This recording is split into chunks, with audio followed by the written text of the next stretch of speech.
Late last week, a judge here in the state of Florida smacked down Florida Governor Ron DeSantis' attempt to get a lawsuit against his administration dismissed.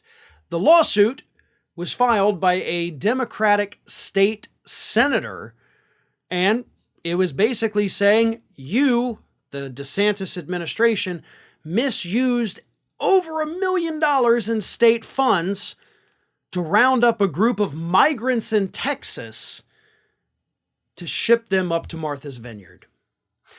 The judge, Leon County Circuit Court Judge John C. Cooper, denied DeSantis' request to have the lawsuit against him dismissed, and instead set a January 30th trial date for the case to not just continue, but literally go to trial in just 2 short weeks.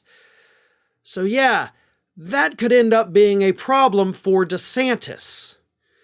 Not because he's going to lose the trial. In fact, I think opposite. I think DeSantis is probably pretty easily going to win this trial. In fact, it might get dismissed right as it begins. And here's why I say that. And the bad part for DeSantis will be, once again, the public getting reminded that this whole scandal happened, and we still don't have questions to most of the big answers. We don't even know that Perla Huerta has been captured yet, or at least brought in for interrogation. She, of course, is the individual who went and rounded up the migrants, was working with members of DeSantis' staff, communicating with them that, hey, we got another one. Yeah, so she's kind of at the heart of all this, and last we knew, she had gone missing. Hopefully they're still looking for her. And I say gone missing, it just means they weren't able to locate her. I don't even know how seriously they were looking for her. But the reason I say DeSantis is likely going to win this lawsuit is because, as the governor, he has a lot of discretion about what he can use the money for. And here's the problem, too. I would love to see him lose the case. I wish he would.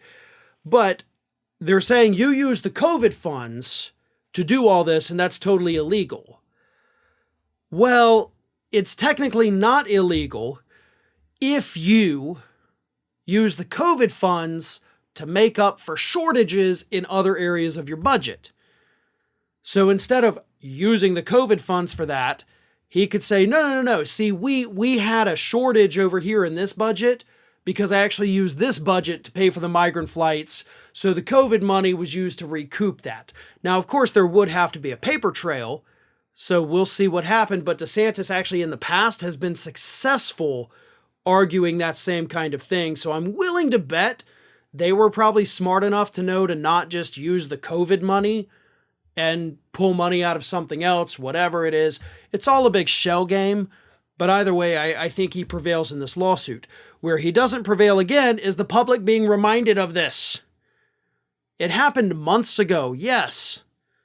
But we are still seeking a resolution. There is still a criminal aspect to this that is being investigated.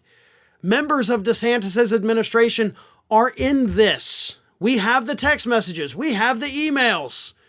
We know his administration was firmly involved in what might end up being a kidnapping case. So this lawsuit is moving forward. I don't think it's going to go anywhere. But that criminal investigation, that's not even close to being over. Hell, I feel like it's barely even gotten started. And that's the one that is probably going to put some people behind bars that never thought they'd find themselves there at any point in their lives. Not DeSantis.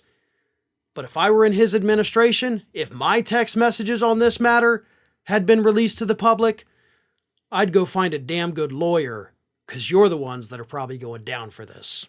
Ring of Fire has fresh content 7 days a week, so if you want to be reminded about it, don't forget to subscribe to the channel, hit the little bell to be notified every time a new video goes up.